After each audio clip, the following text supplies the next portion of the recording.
right, welcome into another edition of the Idea Collision. My name is Andrew Green, the host for these podcasts.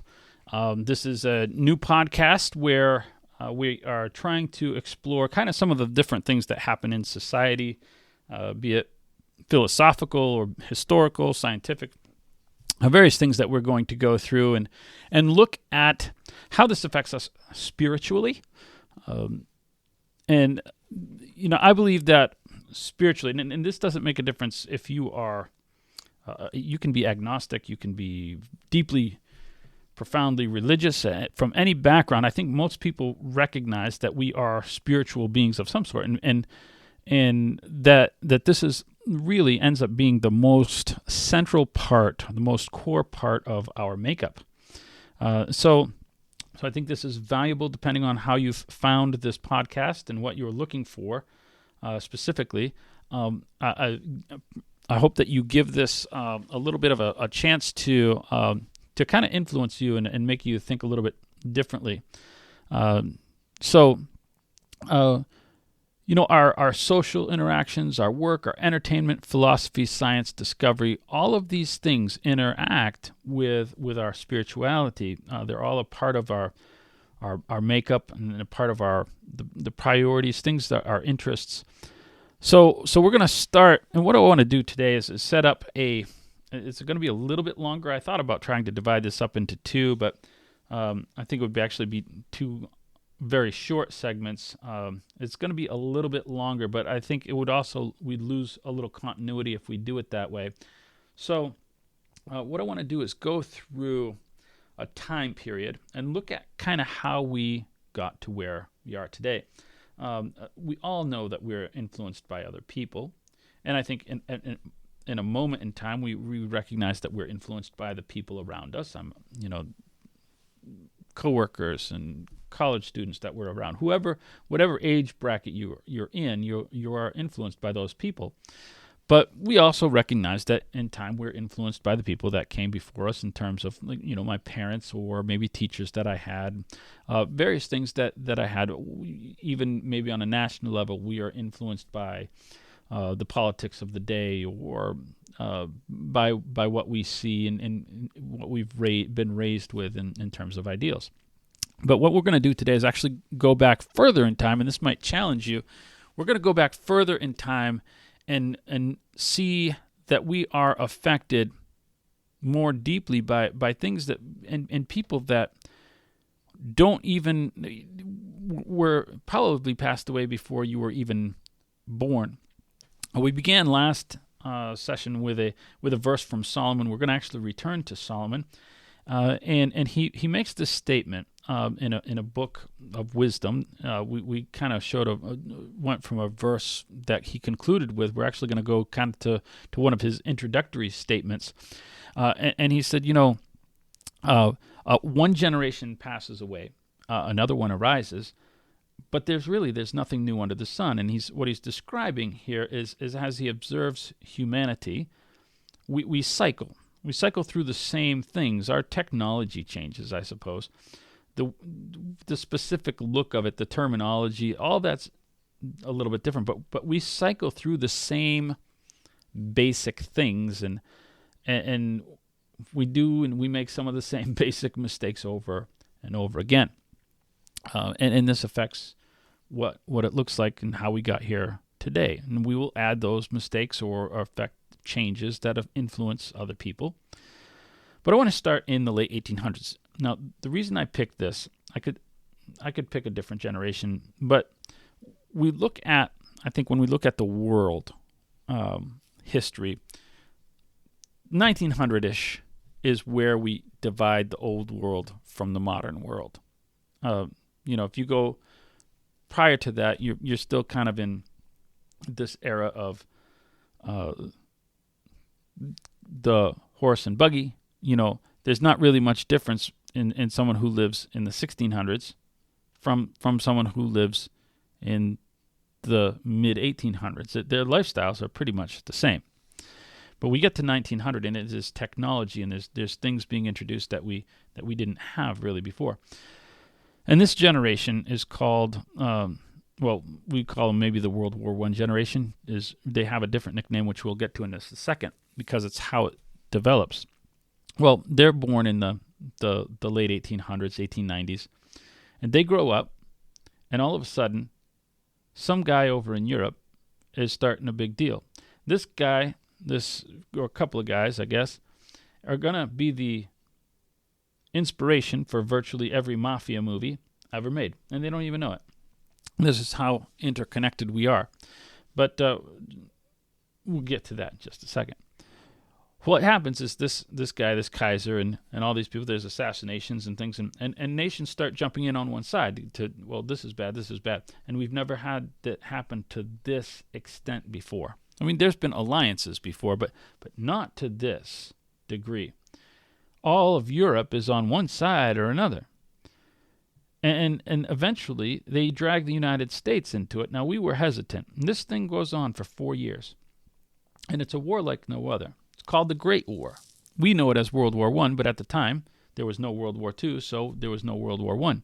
It's just the Great War. And it was called the war to end all wars. We thought after this, no one would ever do this possibly again. Well, how wrong we were. And So we all jump in. America jumps in 1917. It ends in 1918. But we lose 100,000 people. That's killed. That's dead. That's not talking about the injured. There's over 200,000 people injured.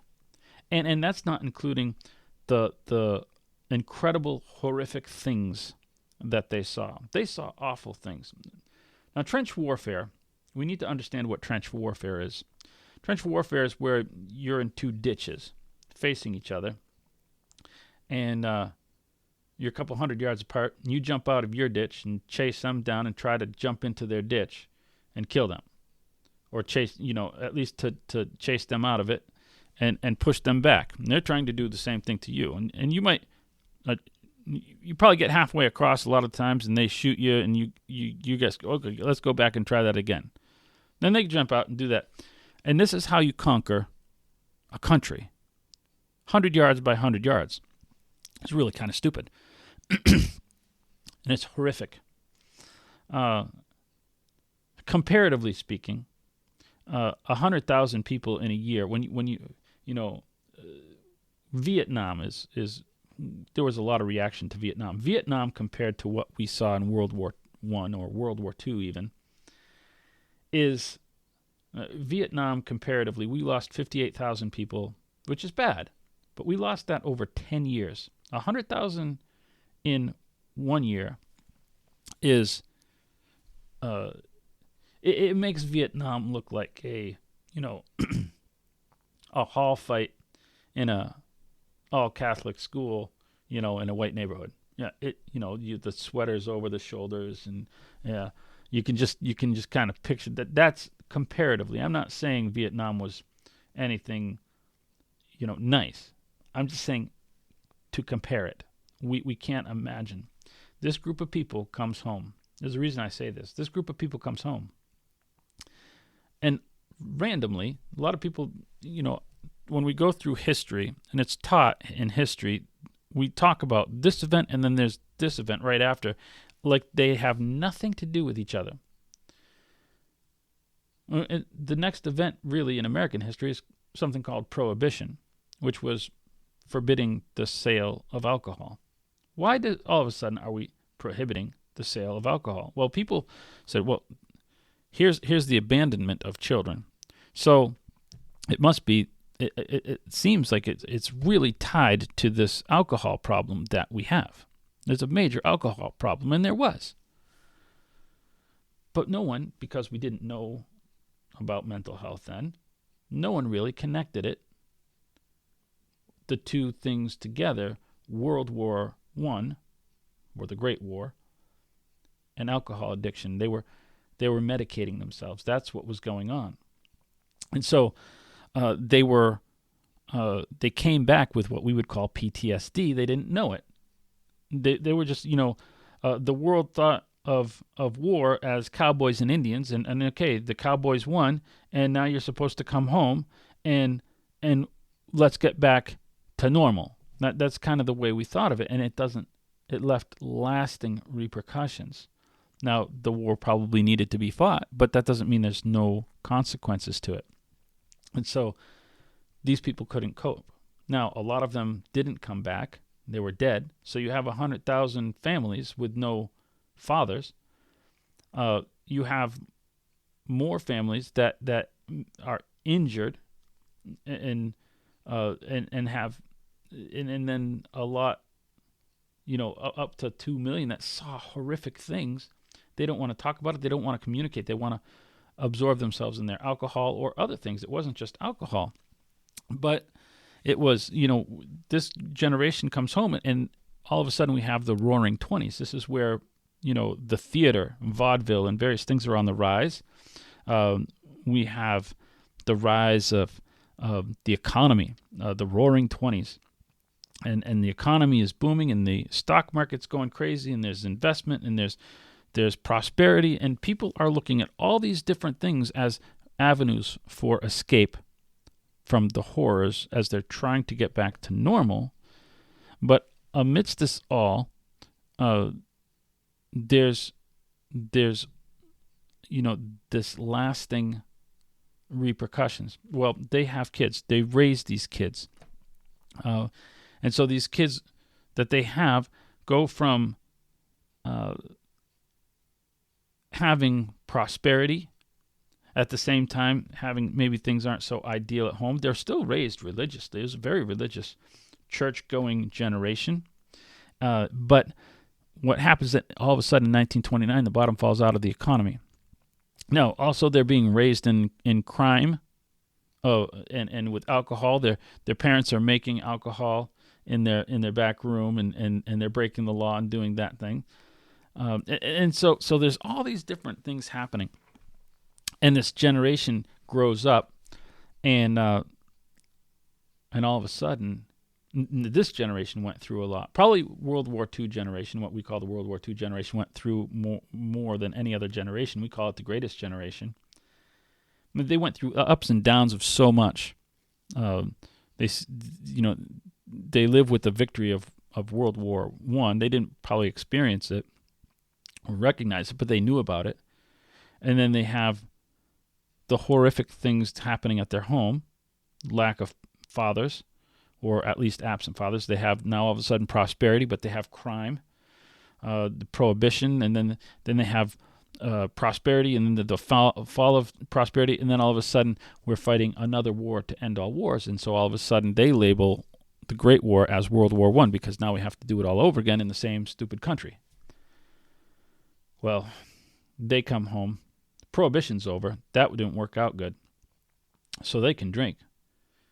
And they come back, and infidelity is on the rise. Now, we had a group of people that suffered, but this takes it to a new level because now, in World War II, we lose 400,000 dead, and there's 600,000 injured, and massive amounts of horrific things seen because the war machine it's maybe not up close and personal like it was in World War I, but the machinery is worse, and it's very traumatizing. And so we have another generation that's going to be raised. Now I want to pause there for a second because there's another thing that's happening. There's another generation that doesn't get talked a lot about. They're the group of people that they're like the greatest generation's younger siblings. They were too young to go to war. They're raised in the same homes. They'll experience the home trauma, but they were a little bit older than the baby boomers. Sometimes they're grouped with baby boomers. And sometimes they're grouped with the World War II generation, the greatest generation, but they're really neither. And so for that reason, they call them the silent generation. It's a short group in terms of times. It's a short generation. It's not really a full 20 generation or 15-year generation. It's really shorter than that. This group of people, they don't remember the prosperity of the 20s. They just remember the Depression. This group of people, their marriages will probably be better than their older siblings because they didn't suffer as much of the trauma as their older siblings did. They won't come home from war with PTSD themselves, and they were raised without this feeling of great downfall. Just kind of lack of financial prosperity has been their life, so they grow up actually fairly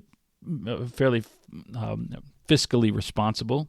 Right? If you know someone in this generation, they might be your grandparents, born maybe late 20s or mid 30s, somewhere in there.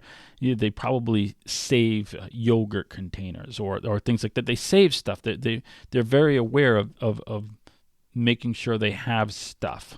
They don't want to run out of stuff. Almost to a fault, and we wonder, why are they like that? That's this generation. It's not the greatest generation that does that. They weren't like that. They had prosperity and then had it taken away. But this group of people didn't have it. So they tend to be more fiscally responsible. As I say, their marriages are better. They were very religious. Their rebellion, I mean, they had a little rebellion. I mean, Elvis was their rebellion, and they are the ones that begin maybe the civil rights movement. So maybe some good rebellion. Well, as I say, they're a transition. For the most part, we think of it going from the greatest generation to the baby boomers. Baby boomers being born after World War I. And the baby boomers are a huge generation time-wise. They're classified, but it has to do with how they're classified, because there's a small group of people that are sandwiched into this generation that don't actually belong there. And those are the children of the silent generation. Those are different. Those are different children. They'll think differently and act differently than most baby boomers. Let's talk about the baby boomers. Now, we have, with the greatest generation, that World War II group that comes home, we have an increase now in divorce.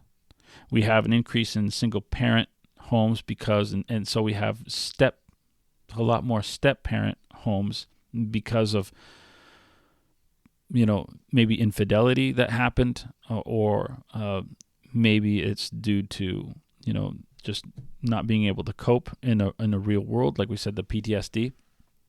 So the baby boomers grow up. Now, they're still trying, that older generation is still trying to maintain the religious home, but the boomers, they see the hypocrisy of that. They see you're so religious, but you're abusive. We see all the problems. And so they connect the religion with all of the other things. They connect, you're very politically this way. We're going to reject your politics. You're religious. We're rejecting your religion. We're going to reject all of your rules as well. We don't like your rules. We don't want. We're protesting this war, even though Vietnam is not near what World War II is or what World War I is. The fact is that it was a war. It was awful. And so they reject it. We're done with war. They're the war protesters. And we're done with your family order. You guys didn't know how to do a family. You screwed up family. We felt that. So we're done with family. And that's your society. That's your culture. We want a different family style. So what we're going to do is we're going to go out and have the fun, the physical fun of family, but we want none of the responsibility. And so sex, drugs, rock and roll, or tune in, turn on, drop out becomes their motto. And this generation really is where we see the rise of the single mother, right? Because marriage is disposable. In fact, marriage is so disposable. Ironically enough, Ronald Reagan was the one, because he sees abusive homes, he sees abusive situations in the 60s. He decided that, well, we should have a way for women to get out of these marriages where there's abuse. Yes, I agree with that. But he signed a law in California when he was governor. It was no fault divorce. It's the greatest assault on marriage in the history of the United States. It's not ever credited with him. It was soon copied by every state, and the divorce rate skyrockets, and that's a 60s thing. And so divorce rate skyrockets. That will have other long-lasting effects, which also, ironically, Reagan will have to deal with as a president in the 80s. But let's back up for just a little bit, because this baby boomer generation, as we said, is a big generation, but there's a group of it that's not really doesn't really belong there, and that's the children of the silent generation that are sandwiched in here. We don't know where to put them. They are different because they were raised more likely in well-adjusted homes, or at least better adjusted homes. And so they're in college. They didn't tune in, turn on, drop out. They're into education. They're the later boomers. Really, almost sometimes they're considered Gen X, or people. Where does this end? There's this overlap, and this group of people, they don't really. Okay, you had good music, baby boomers, but we'll take your baby boomer music, but we don't really want the other stuff. They don't identify at all. Well, it gets hard to kind of figure out this, dual generational thing happening. So we're not really going to try to sort that all out, like where is it today. But we get then to Gen X. And that's my generation. My son came home from college, and he called me a boomer. I was born in '72. The World War II ended in 1946. So, please don't tell me that I'm a boomer. But it's kids. I know what he meant. I'm old. So Gen X is, in a weird way, they're an intensified boomer generation. Because we take both sides of this boomer generation. There's the part that really is and the part that doesn't. We were very interested in financial prosperity growing up, but we were also interested in all the recreational nonsense going on that looked fun from our parents' generation, and so the drugs becomes designer drugs in the 80s. There's cocaine and various things, and it becomes synthetic drugs, and all this is where that starts. The focus on pleasure, and it also, the family is being affected. We are the people raised, the kids raised in those divorce homes starting in 1969, and so those kids are coming of mature teen years or adult years in the mid 80s, and it's 86 when the crime spikes. That's when it spikes.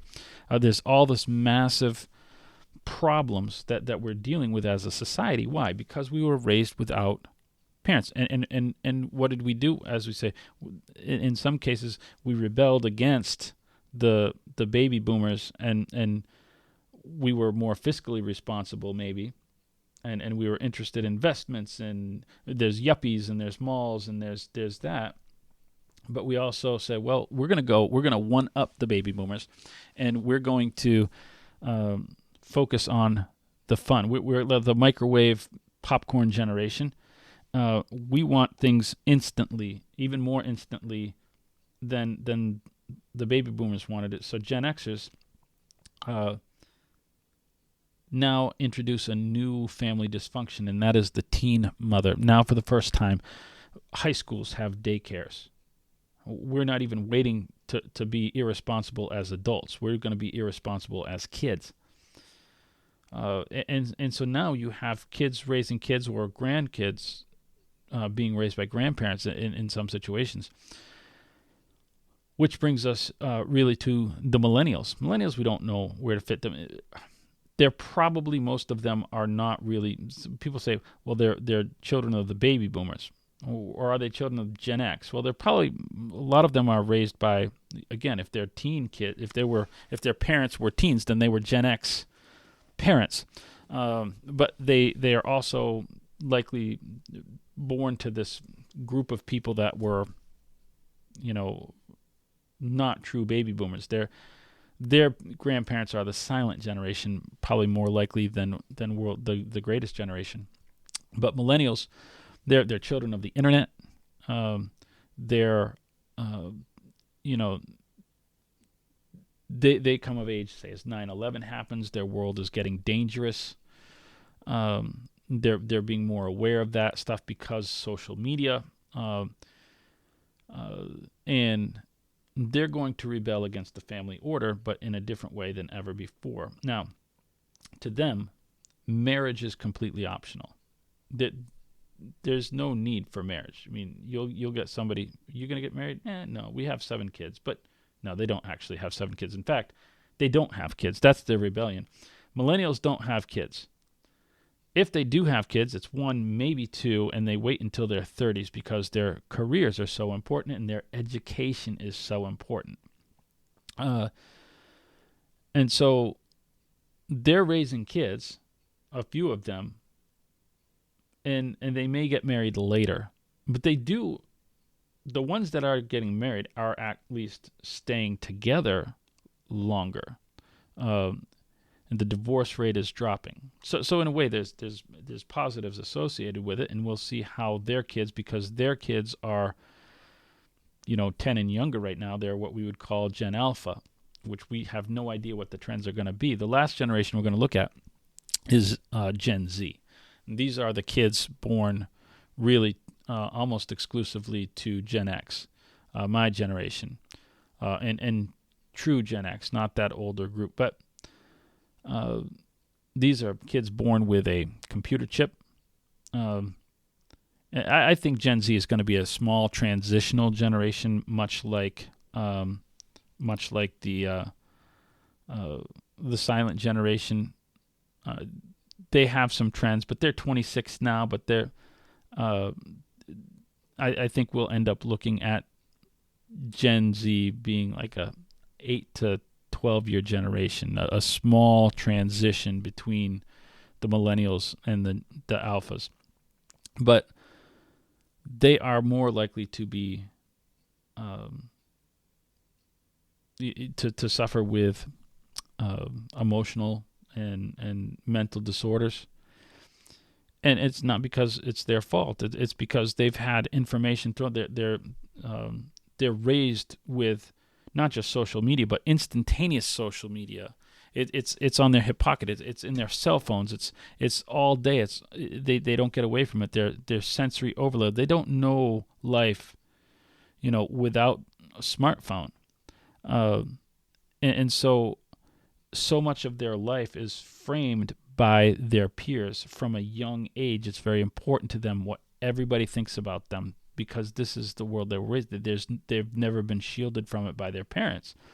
There's just constant input from peers. And you know how that works at school. When I was a kid, okay, so someone said something awful to you, but then you were home and you were around people that pretty much cared about you, so you were shielded from that, but they aren't.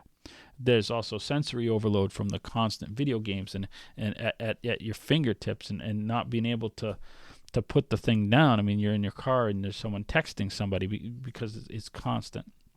So they're having all these different disorders. Well, they're also medicating. They're medicating with drugs that they're getting, opioids and things like that they're getting from doctors to cope with problems. And so it's becoming an addiction of a different type. Whereas we were into entertainment drugs in the 80s and 70s. Well, here's the point. I don't say this just to give a bleak outlook on life. But I want us to see that, we are intrinsically connected and so much more than we can possibly think of. The ideals that are instilled in us are things that, that have happened to us, but they're also things that that we've learned from people who reacted to things that happened to them. And I am going to impact people based on what I do. We're dealing with a generation now, this young Gen Z. They're dealing with things. They're questioning everything. They have no frame of reference because they've been raised in completely absent parenting situations by Gen Xers. They have, with kids raising kids, they have no formation of they didn't know how to raise kids, or I should say we as a generation in many cases. So they're questioning their very identity, things as foundational as what gender you are things that they don't feel secure in. Well, why is it? That's never, there's no generation that's ever dealt with that before. So it's not biological. It's because of the way that they've been raised. It's because of the ideals that have been put in them or not put in them by their parents, which was an influence of their parents, and so on and so forth.